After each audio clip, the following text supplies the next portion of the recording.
قرآن حدیث کے واضح دلائل کے ہوتے ہوئے قادیانی کیا کرتے ہیں؟ قادیانی اپنے اٹکل پچو، تیر تکے، چونکے چنانچے، اگرچہ مگرچہ یہ لے کے آ جائیں گے۔ اس کی میں مثالیں دیتا ہوں۔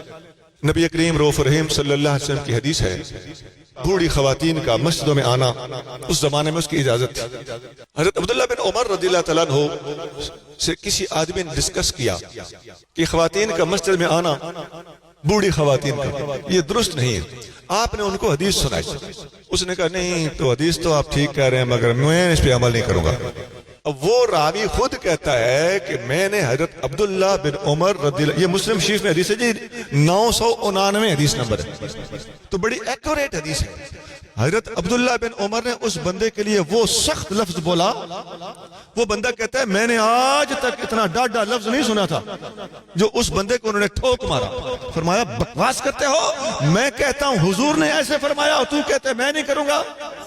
حضور کی حدیث آ جائے اس کے سامنے بات کرنے کا تمہیں حق کس نے دیا؟ قادیانی بھی آپ کے سامنے اسی طرح کرے۔ خدا کی قسم یہ قرآن حدیث کو نہیں مانتے، قرآن حدیث کی کے اوپر مانیٹرنگ کراتے ہیں مرزا قادیانی کی خرافات سے۔ ایک اور حدیث میں آتا ہے، اما عائشہ صدیقہ رضی اللہ تعالیٰ عنہ، یہ بخاری میں حدیث۔ اب میں حدیثوں کی کتابیں بتا کے آ رہا ہوں نا کہ چوٹی کی کتابیں یار اب یہی ہے، اس کے بعد یہ کون سی کتاب مانتے ہیں سوائے اس کے کہ انہوں نے مرزا قادیانی کو اپنی الگ کتاب مانا ہوا ہے، یہی ان کی پھرکی پھنسی ہوئی ہے۔ بخاری میں حدیث ہے، اما عائشہ صدیقہ کے پاس ایک عورت آئی، کہنے لگی عورت اپنے مخصوص دنوں میں نماز نہیں پڑھتی اور روزہ بھی نہیں رکھتی، نماز چھوٹ جائے تو نماز کی قضا اس پر لازم نہیں ہے، روزہ چھوٹ جائے تو روزہ قضا کر کے رکھنا پڑتا ہے، یہ فرق کیوں ہے؟ اما عائشہ صدیقہ نے سب سے پہلے اس پر یہ سوال کیا کہ حروریت انت، کیا تم حروری عورت ہو؟ حروری کا مطلب ہے اس زمانے میں خارجیوں کو حروری کہا جاتا، خارجی حدیث کے منکر تھے۔